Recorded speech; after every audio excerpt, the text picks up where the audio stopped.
Happy Friday, everybody! I'm out here in my natural surroundings again, the great outdoors. You get to hear the birds chirping. It's not piped in fake noise. We all know what that means now because we just came out of 2020 and 2021, where if you've ever watched a sports game, it was all fake noise for the last year.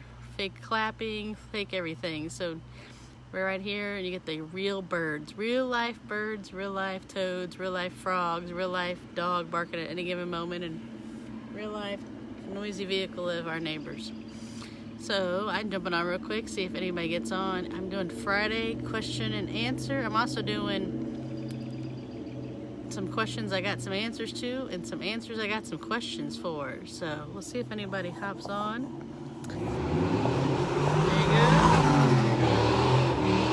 There you go, real ambiance, real ambient sound. So, all right, one of the questions I was talking about the other day with somebody was about where you wear your watch on your arm. So I spent a lifetime wearing my watch on my left hand because the world around me wore their watch on their left arm. And back there, I wasn't the Cindy I am today. I didn't ask. I just modeled what everybody else did. Well, guess what? I'm left-handed. So when you wear your watch on your left arm, it gets in the way when you're riding. So most left-handed people wear it on their right arm. That's how you can usually identify people too, because I was like, that's where it came from. I asked them, I was like, hey, are you left-handed because your watch is on that side? And they're like, no. And I was like, that was me my whole life. I didn't know any different, and I didn't ask. And this all came about because I just was on a call earlier with somebody, and I asked a question, and I was like, I've never really been in my adult life afraid to ask dumb questions. I don't think there is anything such thing as a dumb question, because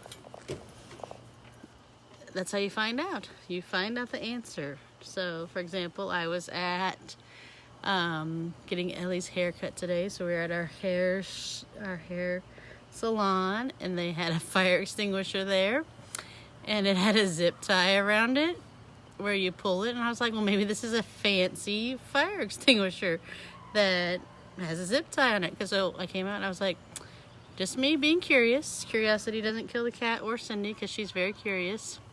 That's why the name of our homeschool is Academy of Curiosity, because you don't have to ask any questions. I will be the first one to be curious.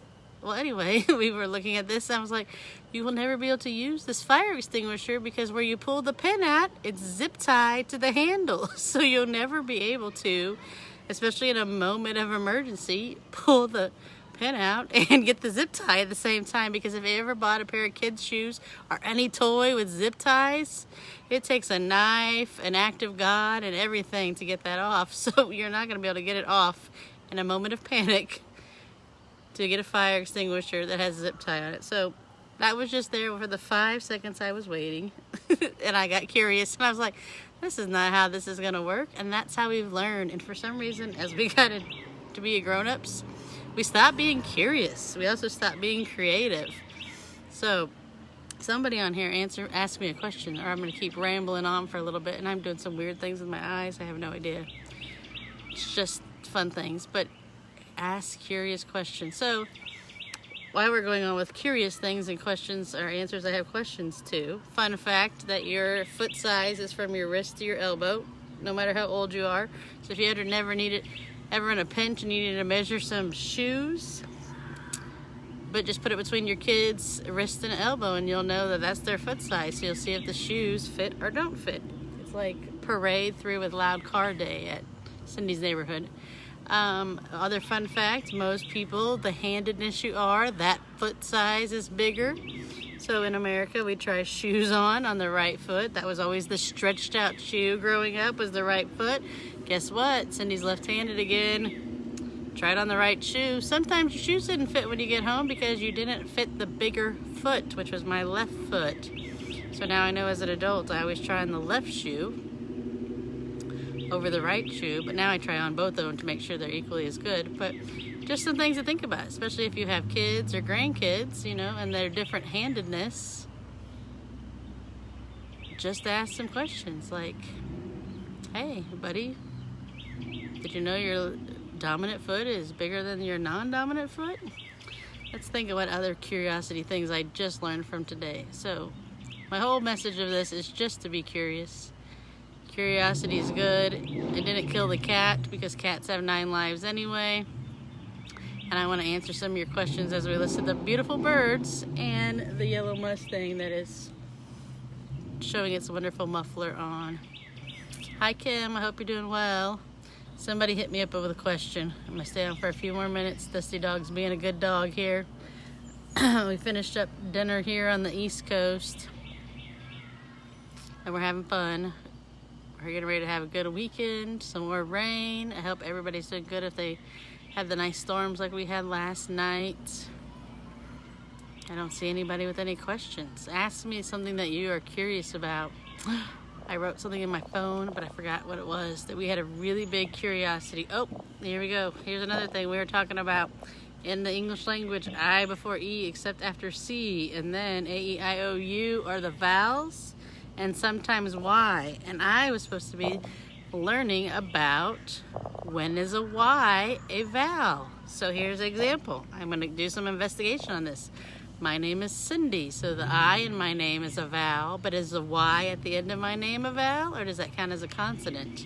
And then how I wanted to spell my name growing up, because I wanted to be like Cindy Lauper and be cool. My name's spelled C-I-N-D-Y, hers is spelled C-Y-N-D-I. So does her Y, the second letter, count as a vowel, and she has a vowel at the end?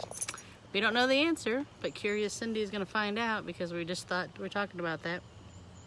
That's why it's good to engage people in conversation and think of all these fun things. We got on this topic because of myths that we were raised on as facts, and they're not really facts. They were lies we were told growing up as facts, and we believe that. We believe that, and it's not true. So, to end on this, remember everybody's loved, everybody's beautiful, and everybody has a brain they use, and they use it well, and you're the best problem solver you know. So there's 4 truths that I'm going to give you that we were taught as lies. They're all truthful. You're beautiful, you're smart, you're loved, and you are the best problem solver you know. So I will see you guys later, probably on Monday for the next video. Bye.